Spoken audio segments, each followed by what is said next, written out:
ბატონო კომისარო, არალეგალური მიგრაცია კარგად ორკესტრირებული ბიზნესია, რომელიც მხოლოდ ორკესტრანტებს ამდიდრებს და ევროპას ისლამიზაციისკენ მიუძღვის. გერმანიისა და საფრანგეთის ლოცვა კურთხევით, ჩვენი ქვეყნები არალეგალური იმიგრანტებით წალეგეთ. ჩვენ საკუთარი შეზღუდული რესურსებიდან ფარავთ ისლამისტთა ხარჯებს, რომლებსაც ვძულვართ და მხოლოდ იმის ნახვას ვურთ, ალაჰის სახელით როგორ გარდაიქმნება ჩვენი ქალაქები გეტოებად, როგორ აუპატიურებენ ქალებს და როგორ ხდება მკვლელობები პირდაპირ ჩვენ თვალწინ. ევროპის ცნობა უკვე შეუძლებელია, რადგან იგი მუჰამედებმა და მაჰმუდებმა წალეგეს. მაგრამ არსებობს პრობლემის მოგვარების გზა. ყველა საშუალებით დაუჭირეთ მხარი ყველა იმ ქვეყანას, რომელიც საზღვრის გადმოკვეთის პირველი პუნქტია, როგორიცაა ჩემი სამშობლო, საბერძნეთი, იტალია და ესპანეთი. ევროპის ტერიტორიაზე არალეგალურად შემოსული მიგრანტები არ უნდა იღებდნენ არც თავშესაფარს, არც სარგებელს. ისინი უნდა დააპატიმრონ, მობილური ტელეფონები ჩამოართვან, გადაიყვანონ დახურული დაკავების ცენტრებში ან დაუსახლებელ კუნძულზე და იქიდან ორმხრივი შეთანხმების საფუძველზე საკუთარ ან არაევროპულ ქვეყნებში გაგზავნონ. შეწყვიტეთ მათი ცხოვრების დაფინანსება და დააფინანსეთ მათი დეპორტაცია. ჩვენი შუქურა უნგრეთისა და პოლონეთის პოლიტიკა უნდა იყოს,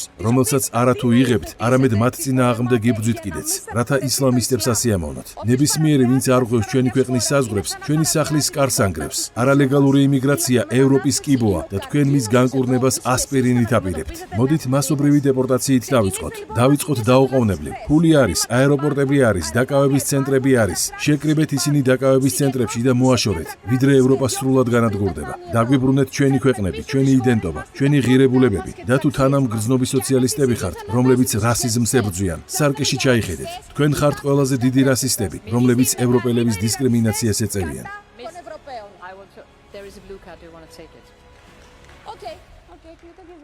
დიდი მადლობა ჩემს კოლეგას, მე უბრალოდ რამდენიმე საკითხი მაინტერესებს, რადგან სიტყვა გერმანია ახსენეთ და როგორც გერმანელმა მინდა გკითხოთ. არ ფიქრობთ, რომ დრო, როცა ადამიანებს ევროპაში ბანაკებში ვამწყდევდით, დასრულდა? ან როგორ ფიქრობთ, არ გვაქვს არალეგალური მიგრაციის მოგვარების იმაზე უკეთესი გზა, ვიდრე მათთვის ტელეფონების ჩამორთმევა, ბანაკებში ჩაკეტვა, მათი უფლებებისა და თავისუფლებების წართმევა? ეს სამარცხვინოა. ნამდვილად სირცხვილი თქვენ ამ საკითხის ასე წამოჭრისთვის. ეს ნამდვილად სამარცხვინოა. ეს სრულ დილემა, რომელსაც წარმოადგენთ, ამის ხსენებაც კი სამარცხვინოა.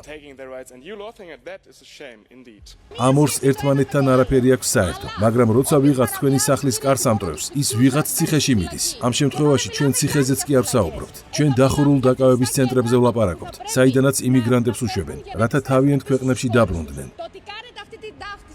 ფაქტზე, რომ მათ უფლებას აძლევთ ჩვენს ქვეყნებში შემოვიდნენ, გეტოებათ აქციონ ისინი და იძალადონ, პასუხისმგებლობა თქვენ გეკისრებათ და არა ჩვენ. ჩვენ არასდროს დავიჭერთ ამ პოზიციას.